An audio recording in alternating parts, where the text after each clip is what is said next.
Welcome to the program. James Mututa is my name, and I welcome all our viewers who are following us from wherever you are. This is UBC in Kampala. We're broadcasting from Nile Avenue here in the heart of Kampala.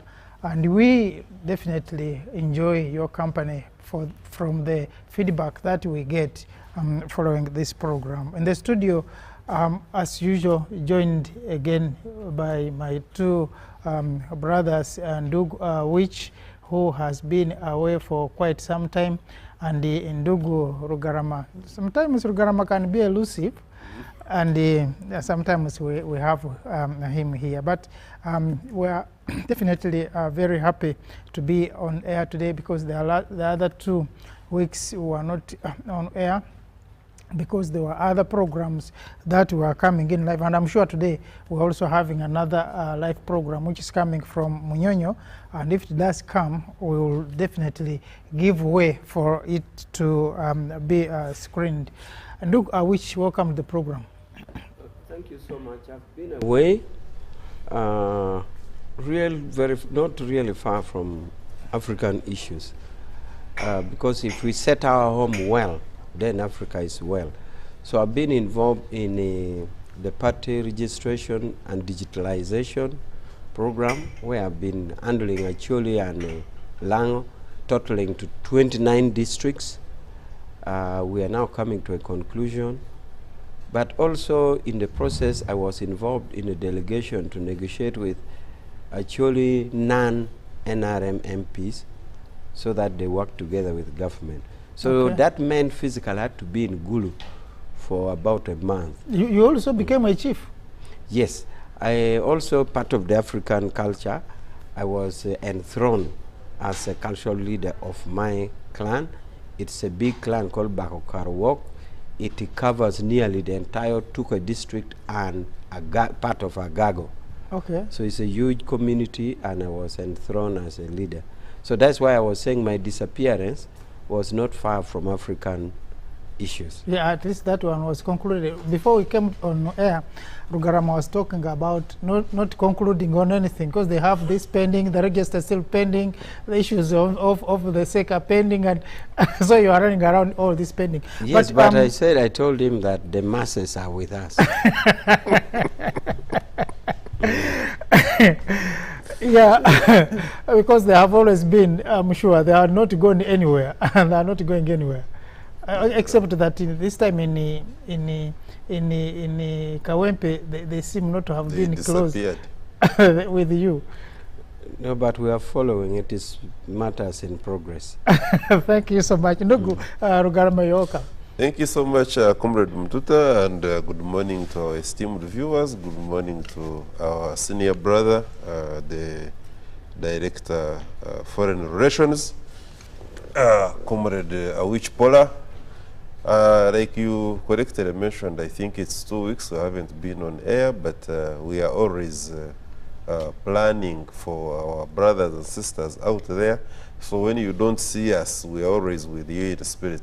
Comrade Mututa, I have been intrigued by the African events. Just in a second, what is happening in South Sudan, the events which are unfolding, very unfortunate. Not that the entire Africa is actually at peace. It is so sad that even when we had an African Union heads of state resolution about the silencing of the gun, that was by 2018, if my memory serves me right. I check my facts.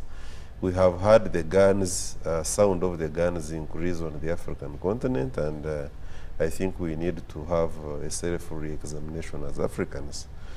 And globally, of course, we have had, I hope, which we are going to discuss, the unfortunate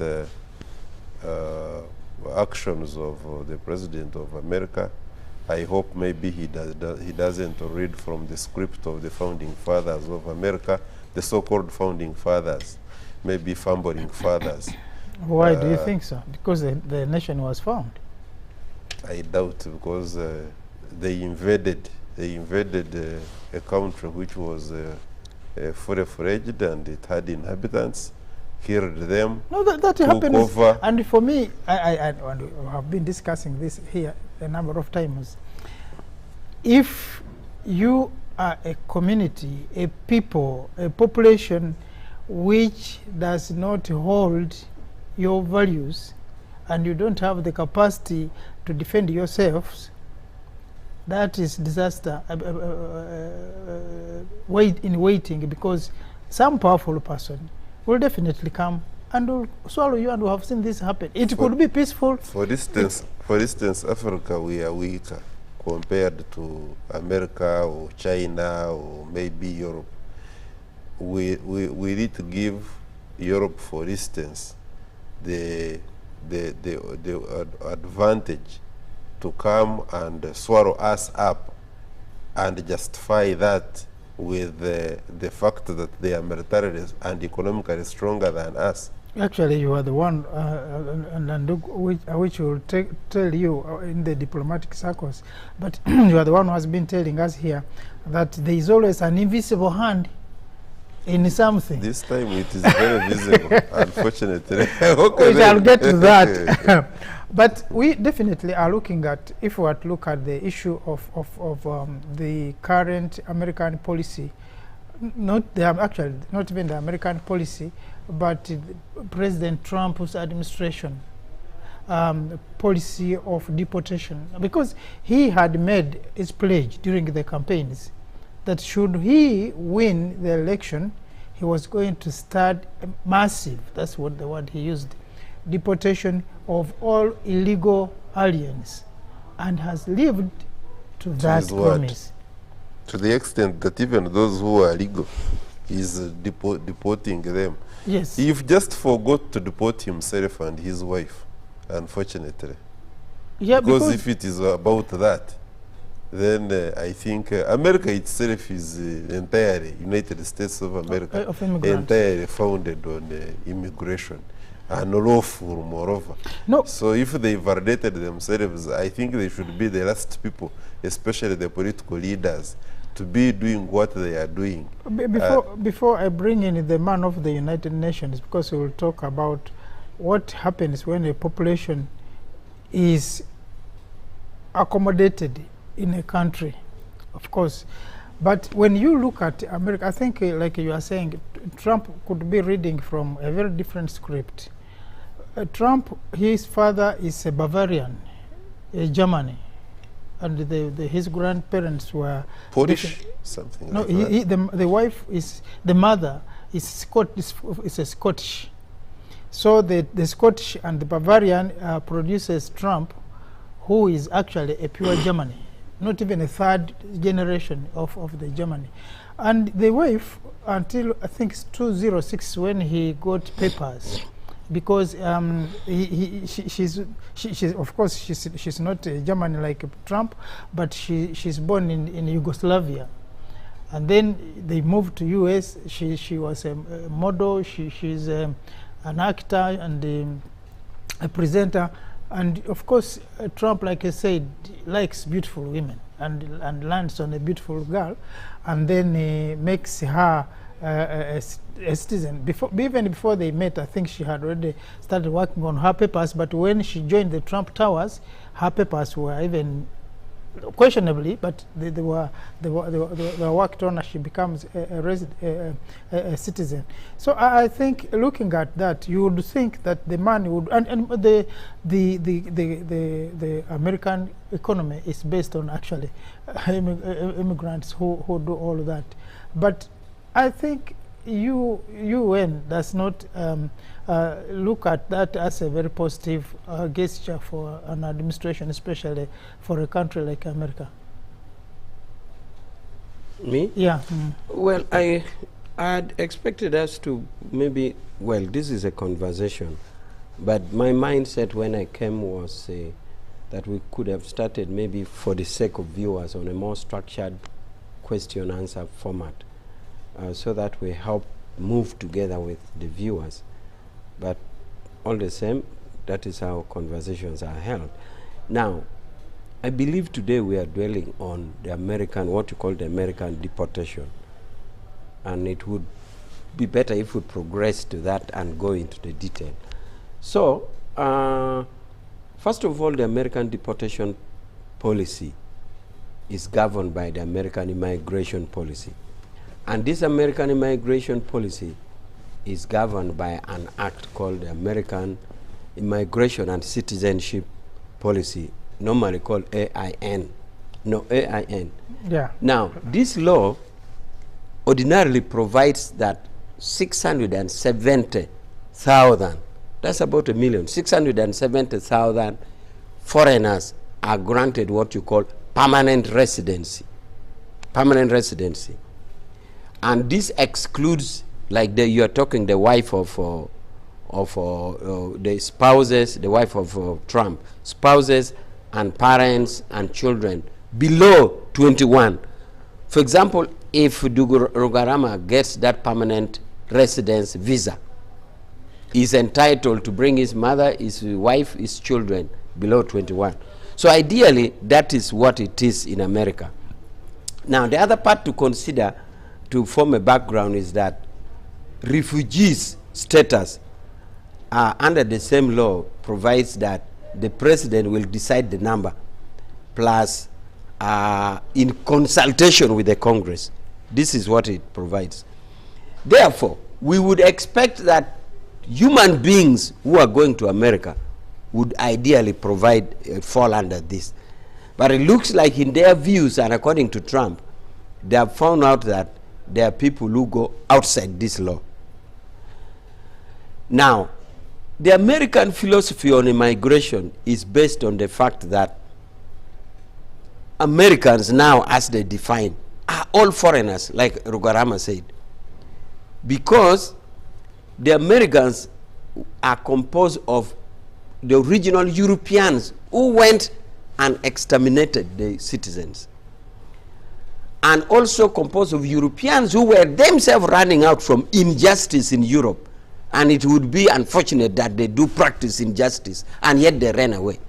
And therefore, that is what formed the philosophy of America, that anybody born there is a citizen. Because all of them are not, they are Bafurichi, in Uganda speak. Yeah. All the American population are Bafurichi. So now if you are Mufurichi, who are you to block others? But now you hear sentiments that they want to reverse that. Because they are among the few countries in the world where citizenship, as long as you are born, maybe in American ship or plane or anything on land. Because the philosophy is coming from the fact that we are all Bafurichi. Now how do you come in and block others? But now there are voices saying they want to do that.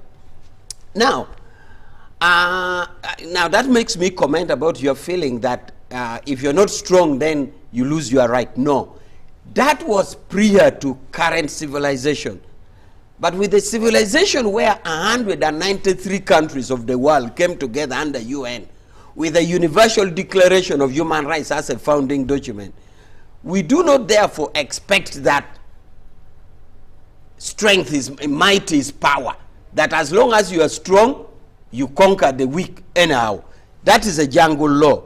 That jungle law was put to a halt when 190 countries founded United Nations, and they are under, of course it didn't start with 93, the number was growing. So therefore, we should not now expect that any strong country should colonize another, because we are founded under Universal Declaration of Human Rights.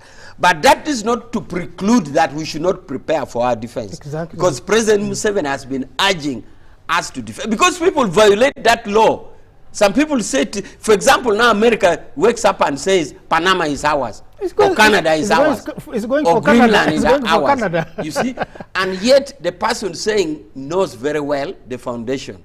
Therefore, the American migration should be under that. Now, Trump thinks that there are others who are going outside this provision that I've cited, and now he wants to kick out everything. But remember, the person kicking also came without the law. His grandfather and whatever came as Bafurichi. Also illegals, yes. Be it as it is, people interpret laws the way they want.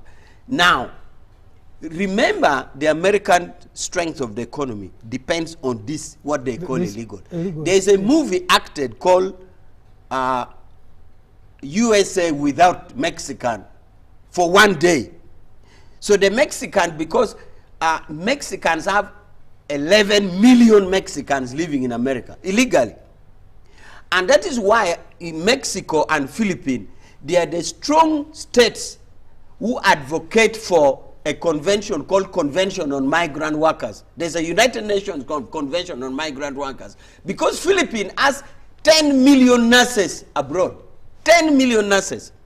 Now Mexico has 11. So Mexico acted a movie and said, can we be away from, pull us out for 1 day? That means all the dustbin will be clogged. All the factories will be locked. Because Mexicans are doing it. Because they are the ones in agriculture. Agriculture, plucking tomatoes and everything. So Mexican acted the movie saying, you Americans, you are proud.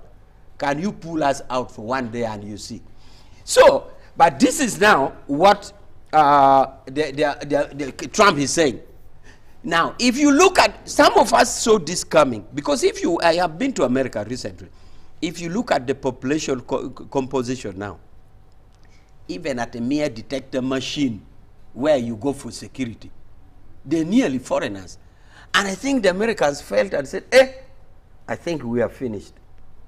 So even mere security systems, detector machines, everything, you'll find either an African, an Arab, Indian, or Chinese, or somebody and something. So I think this is why now it made an extremist white like Trump saying, no, we have to do something. So they think it is legitimate to throw out people they call illegal. And this is the people they want to weed out. And yet they compose two things here. They are the biggest strength in the economy. And two, they also went like they went. Yeah. They also went like they went. Now, to close on this segment, the unfortunate bit is that when America coughs, the rest of the world feels. Now, UK is also saying they're deporting people, and their cutoff is 1977, and they have put a checklist. If you're not adding on the strength of the economy of UK, I think they're also saying if you don't speak English very well, so they have to do they have to do what they call English proficiency test. English proficiency test. They test your English. So if you left from Lira, senior 4, and you fail to pass that English proficiency test, you are deported. So the multiplier effect from the American deportation policy is going to be felt all over the world, with the UK taking off. And this is not good because you went the same way and you want to kick out your friends. They are providing for your economy. Well, UK says they will have a test of saying whether you contribute to the economy or not. But this is what it is now. So in brief, therefore, the deportation policy is coming from the migration law, which provides this and that, as I've said, and the effect is what we are going to see. Last time we were sharing, I think with Nduguru Garama, about, of course, something you mentioned on the repo, on the extension of this effect of the American deportation. And maybe we'll have time to look at the African countries that are also doing the same. Tunisia, Morocco, those friends of yours. They seem to believe that blacks, for whatever reason, I don't know why blacks have been unlucky whenever they have been, that blacks are contributing to the poor performance of the economies in those two countries. Everything bad is associated with us. With the color black. Simply because we have not got our act together. Now, listening to, if you permit me, listening to one of our great sisters in the Pan-African ranks, Dr. Chihombori Arkana, she has got a very strong message for the black skin, because the black-skinned person, wherever he exists, whether it is on the African continent or beyond, has been a subject of degradation, torture, segregation, mistreatment, and we have not helped our cause, because in one way or another, certainly I do not go with that myth and racist analysis that the African person is the weakest in terms of thinking and performance. It's not just wrong, but it is very unfortunate, and whoever is parading it and those who have been parading. You remember at one time there was such a view in the so-called prestigious University of Harvard. Some scientists who were white supremacists came together and they came up with not just a research but also conclusion. They reached a conclusion out of their research findings that actually there were categories. Then there is a way they categorized them, and the African person was coming last. Taking from what Comrade Pora has just submitted, wonderful submission at that, my take really is that we have got the highest levels of hypocrisy in the administration of Trump. I do not see how Trump can justify this. He himself, like we have correctly observed, is a product of this illegal immigration. And he simply found himself in a situation with the parents and what have you, where they normalized things now. That circumstances gave him an opportunity to be where he is now, thrive economically. Does not give him extra mileage to mistreat people who are trying to do what his grandparents and his parents actually did, but he's nevertheless doing it. I want to assure you, when you look at, we have been in a conversation with our ambassador, the Venezuelan ambassador to Uganda, Rwanda, and Burundi. And she was telling me of the numbers so far that have been deported from United States of America back to Venezuela.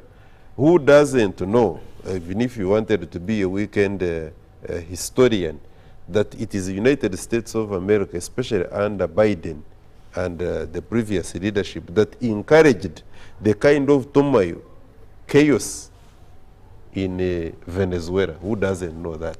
At the same time, for donkey years, they have been encouraging dissent, confusion in Cuba. And yet, they now purport to be deporting the Cubans who are actually in America. After creating a problem, if you have allowed to create a problem, they are deporting in Nicaragua, they are deporting, and their usual way, the arrogance of doing things. In Haiti, you know, they cause commotion in Haiti, then purport to be deporting people from America, and not even going back. They also create a so-called safe haven in a country which they pay, El Salvador. They say now we are going to send all of you there. And then the president of El Salvador will have to accept them at a fee.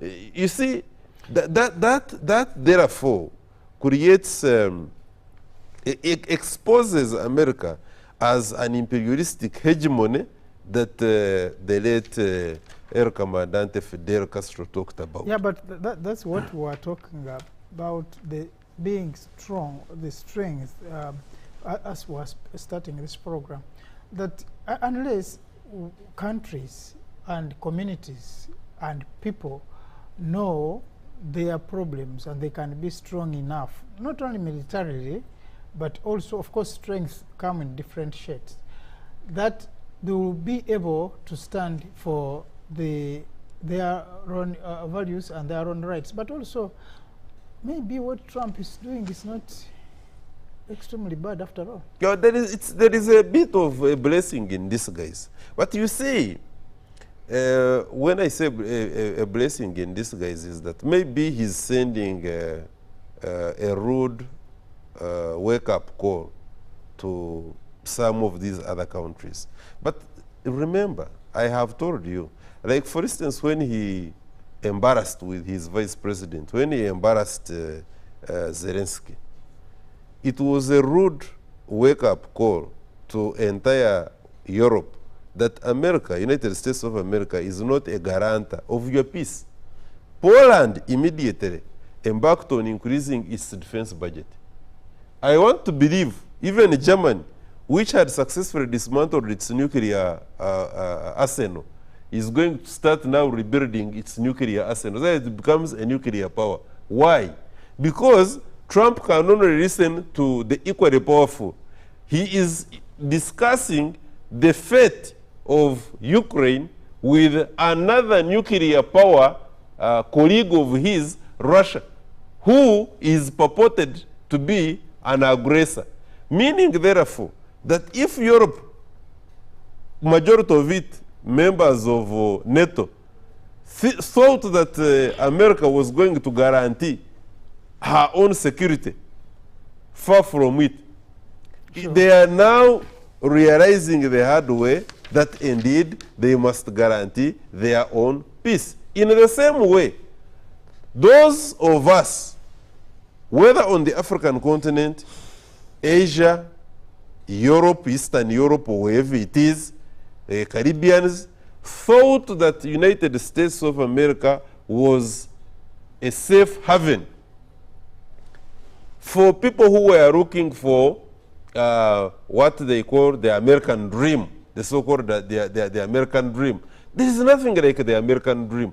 You can realize a beautiful dream in your own country. So it is high time, therefore, that the African nations and other jurisdictions realized that we need to clean up our political leadership such that we can provide. You see, it starts from the political leadership. The moment you offer the correct political leadership, there are so many other things in the realm of economics, in the realm of social aspects that you are going to get right. But because we have largely, especially on the African continent, going by what I usually talk about, the Chinua Achebe, that the problem of Nigeria is leadership, which I usually say could as well translate to the entire Africa. But we are not the only ones suffering deficiency of leadership.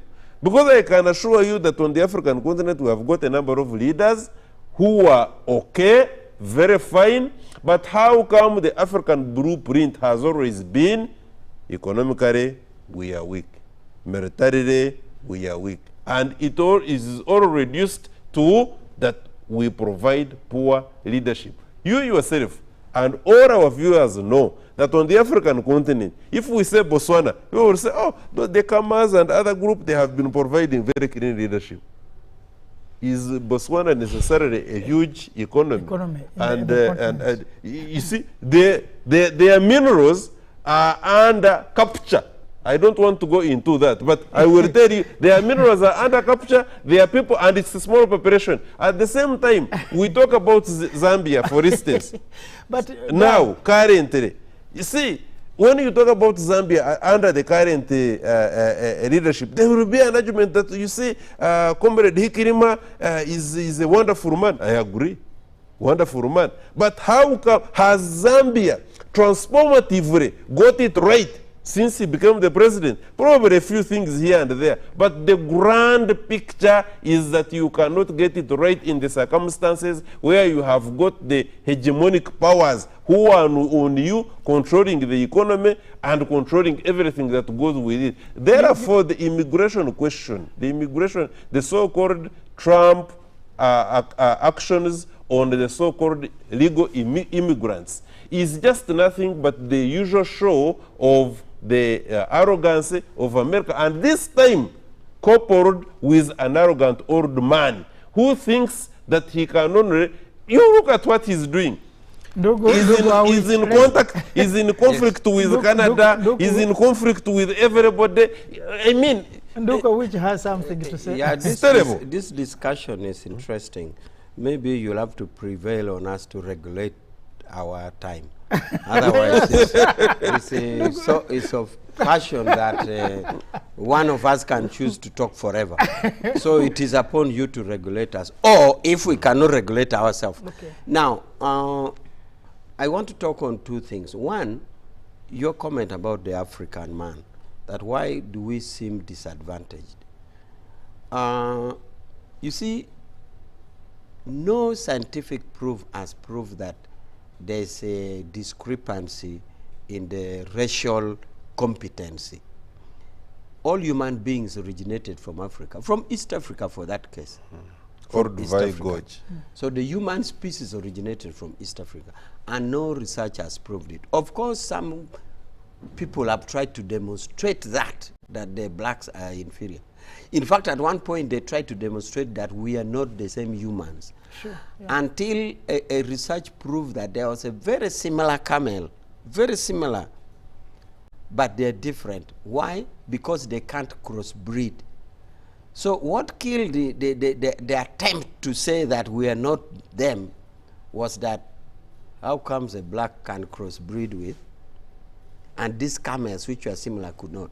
So don't even waste your time about those who try to prove racial differences and superiority.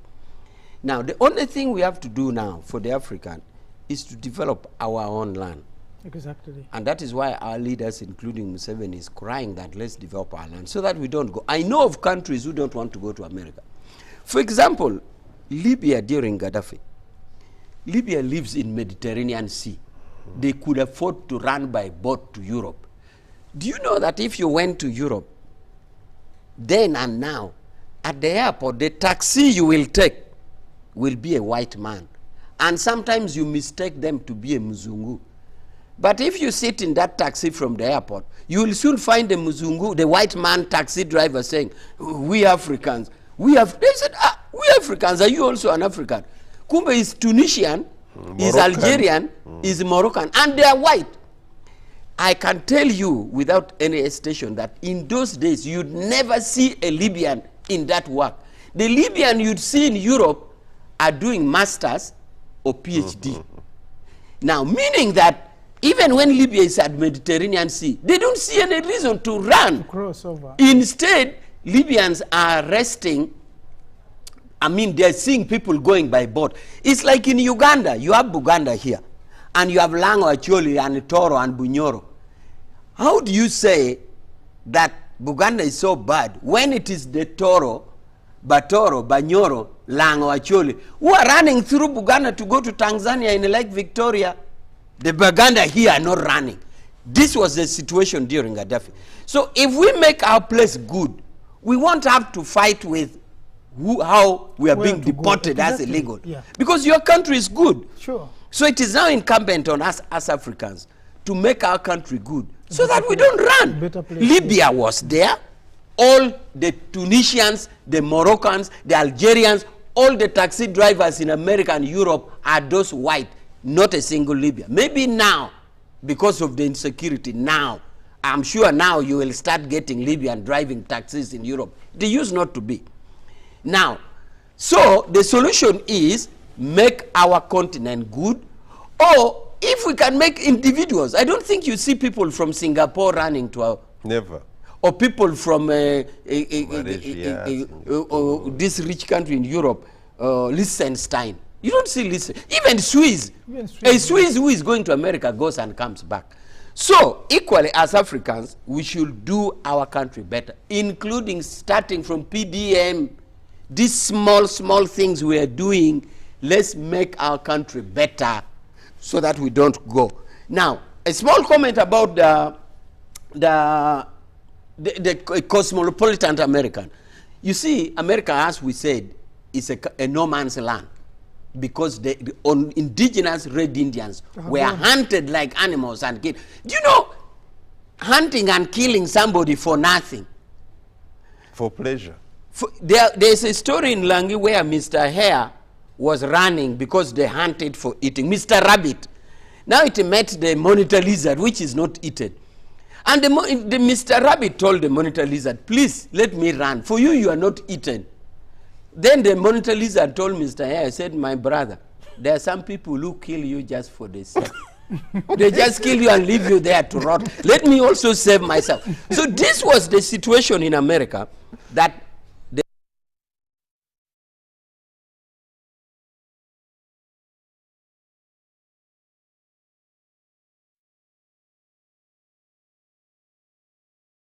is the Americans have a strong thing of rule of law.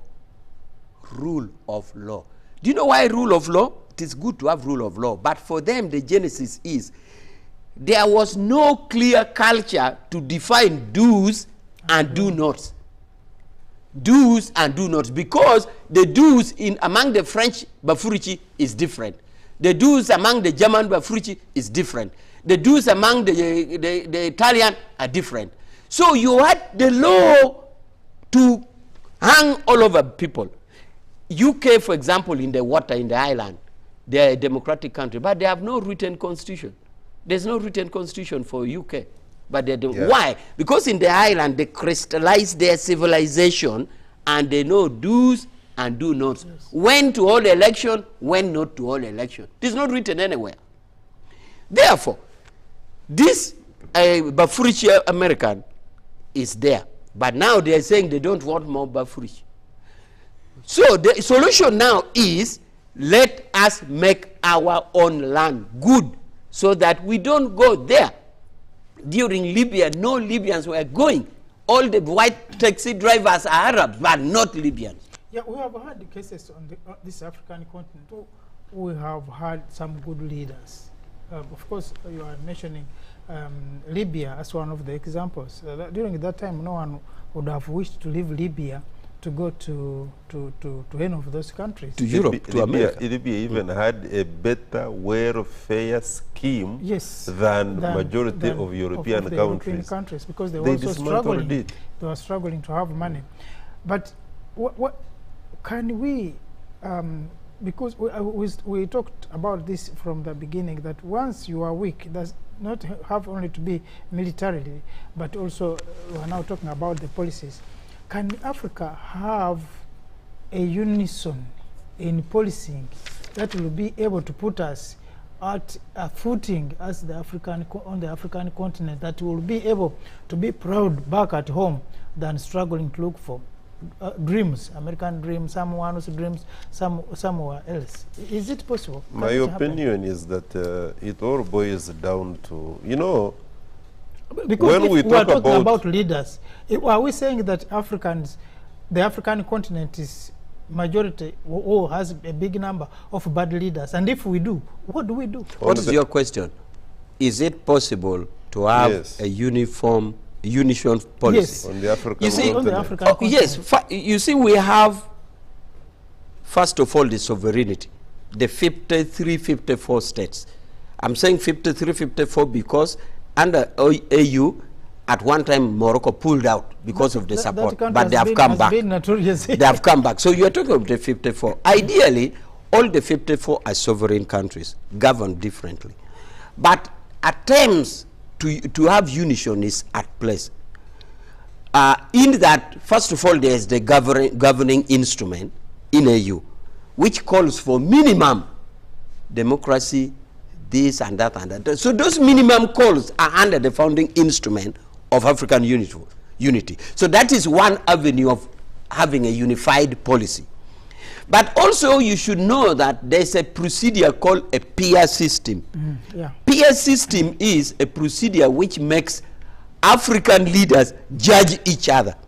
For example, they give 5 countries to say, Uganda, you are going to appear to peer reviewed, because these are yourself, these are fellow leaders, these are countries. Look into your colleague. Are you doing the right thing? So the answer to your question is that there are many avenues, attempts to make a unified policy position. And that is why even in the UN, for example, there are some voting procedures where African Union take a position as African Union. You are supposed to have a caucus separate to say we are coming to UN, but what is our position as Africa? So it is in progress and it should be developed. So there is a possibility of having uniform policy as a continent. through these various avenues and institutions put in place, bearing in mind each sovereignty of the 54 African countries.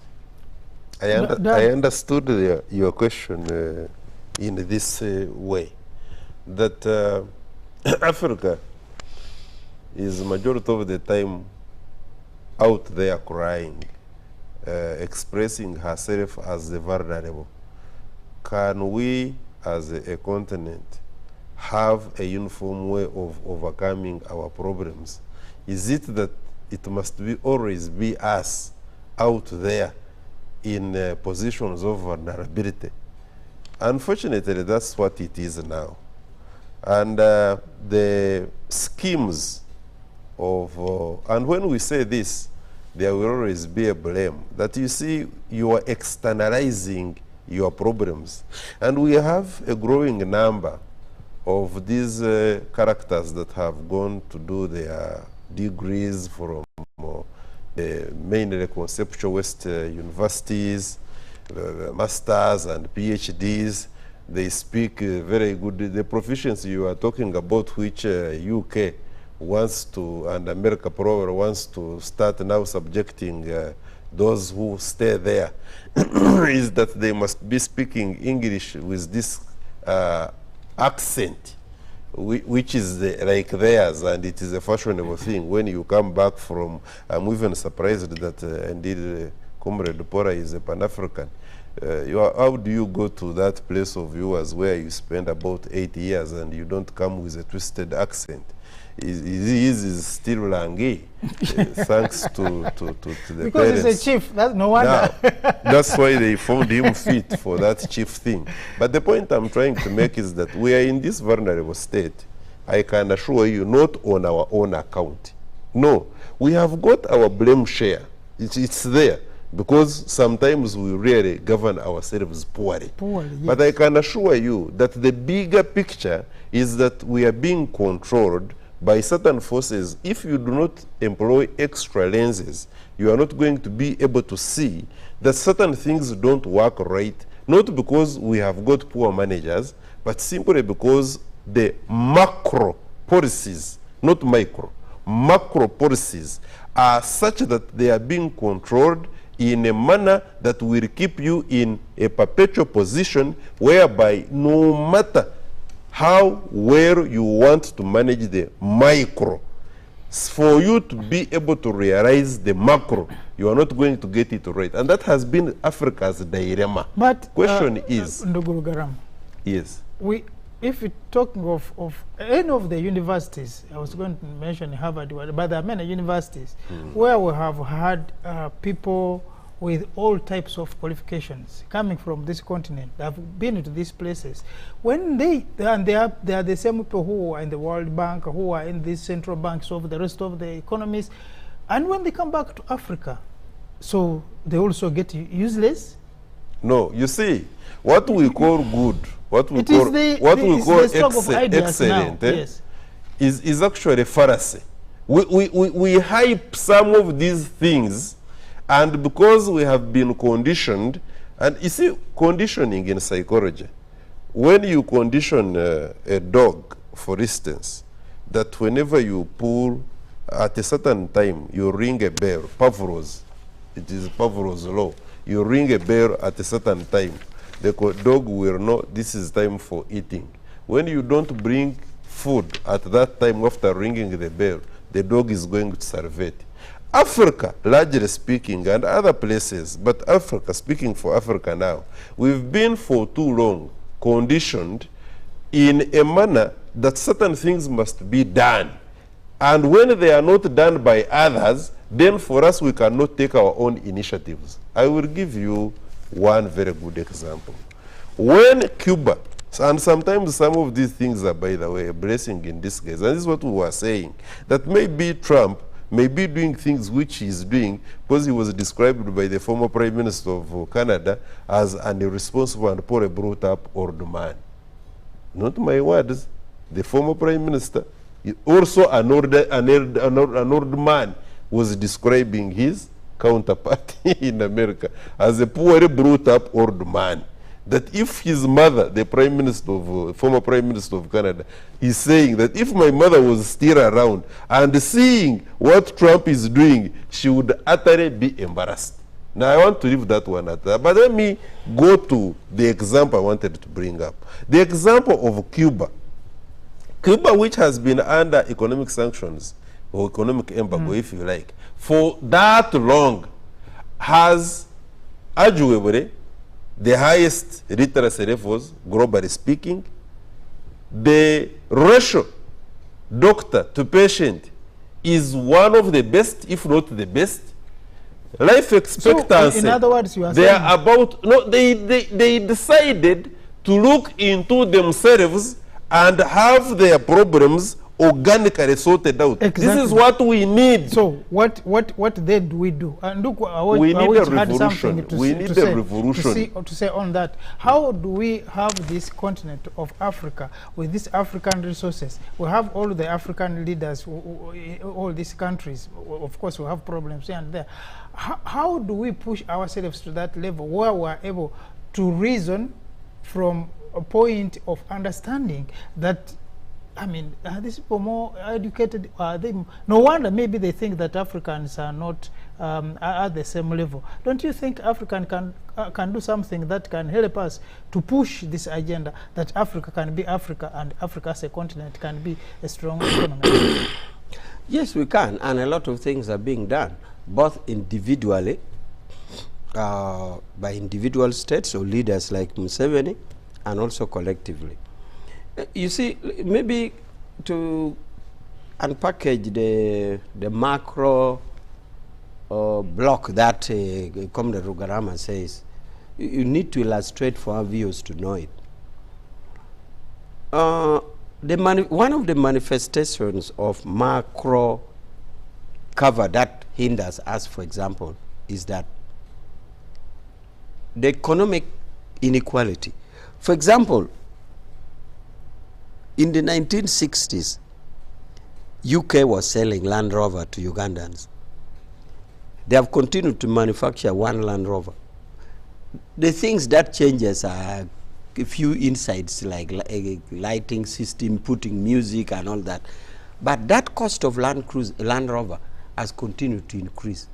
For example, Viti was taking 5 bags of coffee to buy the same Land Rover. Now it is 100 bags.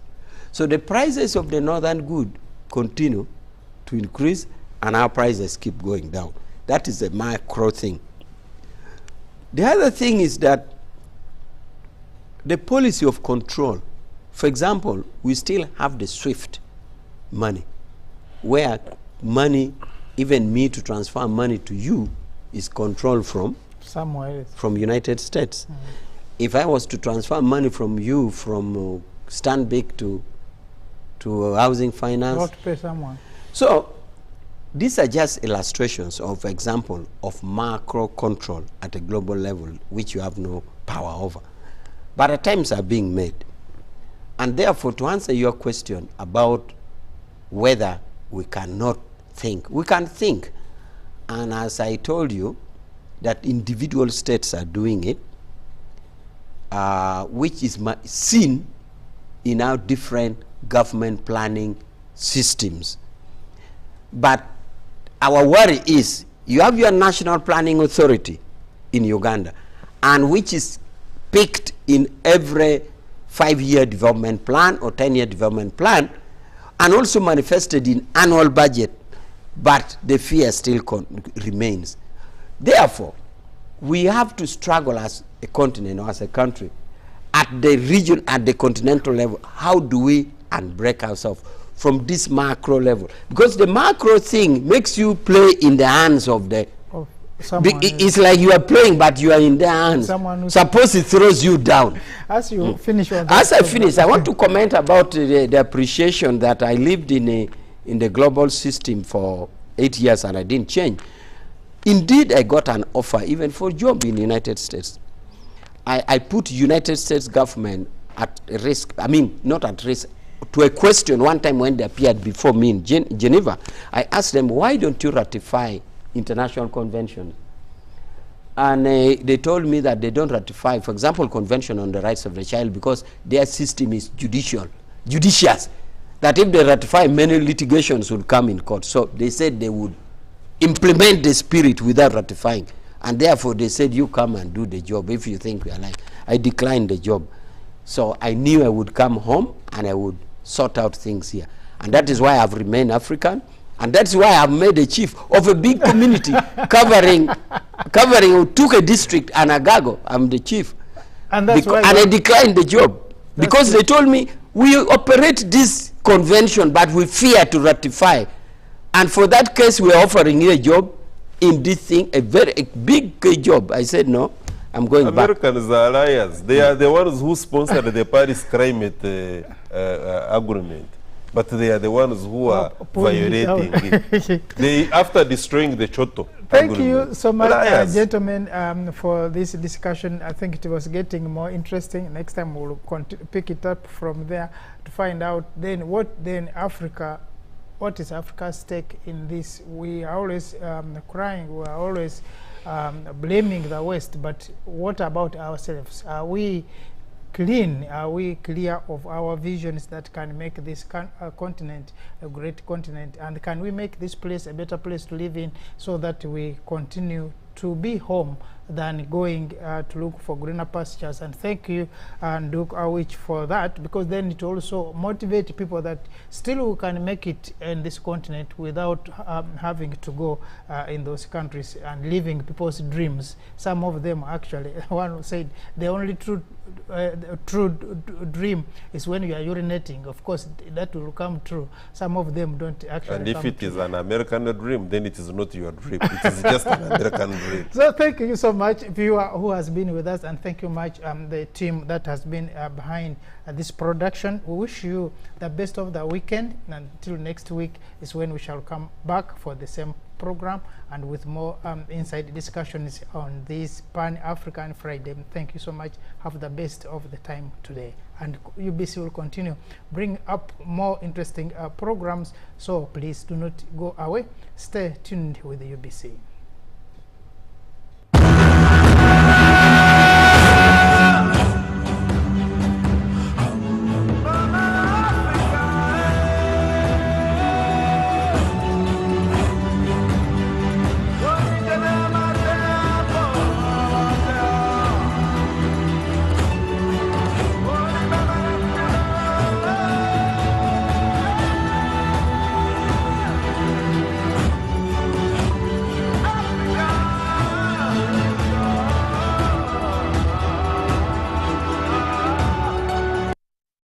In all these years, we emphasize two words, wealth and jobs.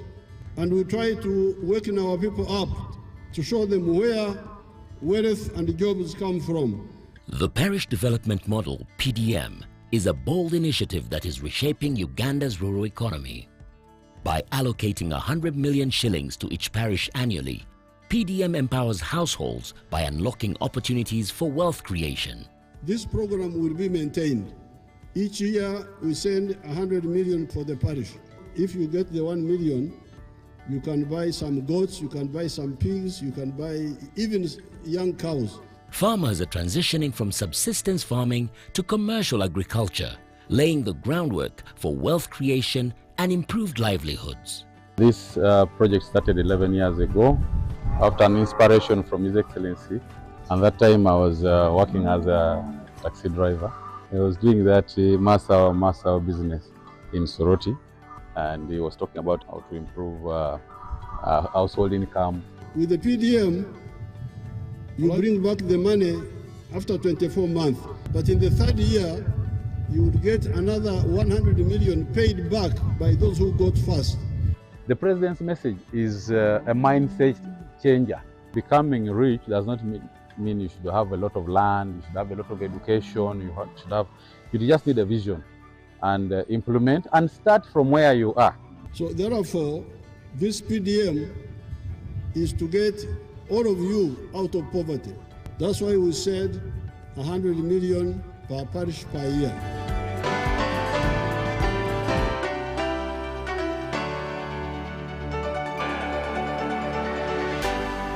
UBC, inspiring Uganda.